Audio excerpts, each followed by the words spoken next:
Bonjour à tous, on se retrouve pour une nouvelle vidéo sur les graines. On va faire une variété, enfin une plante tout simplement qui s'appelle Tulbagia violacea, donc qui est de la famille des Amaryllidaceae. C'est une plante qui est originaire d'Afrique du Sud, qu'on appelle d'ailleurs souvent ail d'Afrique, ail d'ornement, Tulbagie violette notamment. Euh, Pourquoi on l'appelle ail d'Afrique? Tout simplement parce que c'est une plante qui est entièrement comestible. En France, on la consomme pas du tout ou presque pas, alors qu'en Afrique, souvent, on la consomme entièrement, donc bulbes, feuilles, fleurs et parfois même racines. On est sur une plante qui va en fait avoir un goût d'ail, aussi bien dans les fleurs que dans les feuilles, que dans le bulbe, et ce n'est pas pour autant, entre guillemets, de l'ail comme on le connaît à l'heure actuelle en France. Là, c'est souvent utilisé dans notre pays en tant que décoration, donc on va mettre une petite fleur sur une viande dans un restaurant gastronomique, par exemple, qui vient apporter une touche de couleur tout en apportant le goût d'ail ou des choses comme ça, on va pas utiliser la plante entière par chez nous. Chez nous, c'est surtout un intérêt ornemental. Mais ça n'empêche pas de la consommer. Moi-même, je consomme les fleurs notamment. On est sur une bulbeuse vivace qui est résistante à la sécheresse, mais aussi qui est rustique. On compte environ moins 10 degrés en termes de rusticité, donc ça survit quand même très bien. On est sur une plante qui est monocotylédone, donc qui n'a qu'un seul cotylédon quand elle sort de sa graine, qui fait une hauteur de 60 à, enfin de 45 à 60 cm, une largeur de 30 à 50 cm pour un pied. Donc on pourrait dire qu'un pied peut devenir comme ça sur une hauteur de 45 à 60 cm environ. Et on va trouver en général, mais selon les cultivars, etc., un feuillage persistant. On va voir tout de suite quelques graines. Hop, on est sur des petites graines d'aspect un petit peu triangulaire qui sont d'un noir assez profond. Donc je vais vous montrer ça. Hop. Voilà. Donc comme vous pouvez le voir, on est sur des graines plutôt d'aspect triangulaire, un petit peu losange, qui sont noires, qui sont très dures, avec assez peu de relief dessus, dans le sens où elles sont relativement lisses. Si on regarde par exemple les graines de papaye ou d'autres graines qui peuvent être parfois très très rugueuses, avec beaucoup de creux, de crêtes, de choses comme ça, celles-ci sont assez lisses. Hop, je vais retirer ça quoique je vais vous en parler.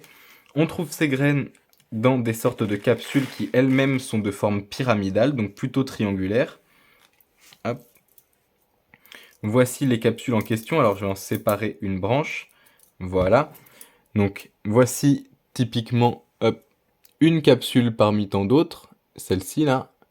On peut voir qu'elle est globalement de forme pyramidale et qu'elle est ouverte. Normalement c'est refermé.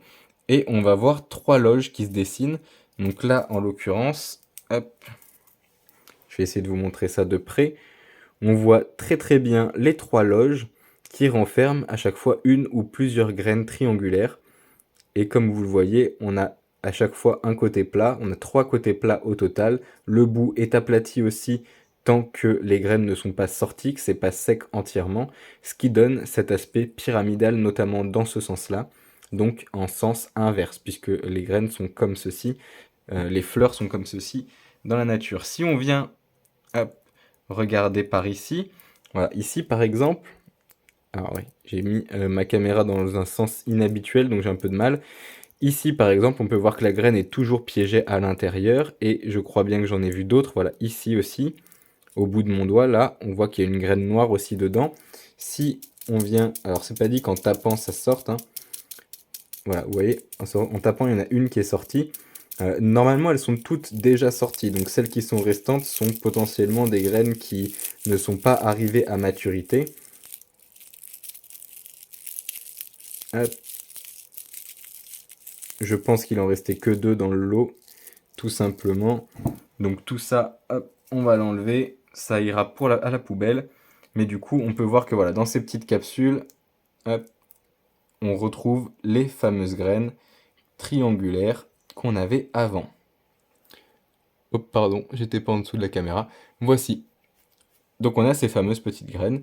C'est une plante qui pousse assez bien, qui est très résistante, comme je l'ai dit, qui a pas mal d'intérêt puisqu'elle est comestible, elle est ornementale. Elle n'est pas dangereuse également, donc les enfants peuvent la manger ou quoi que ce soit. C'est quelque chose qu'on met facilement dans son jardin et qui a en plus une utilité comestible du coup avec les fleurs et le reste de la plante, avec une floraison qui est d'ailleurs de juillet à octobre. On va s'arrêter là pour celle-ci, donc pour le Tulbagia violacea en IRNC 2023 pour celui-ci, puisqu'il est issu de reproduction non contrôlée récoltée en 2023.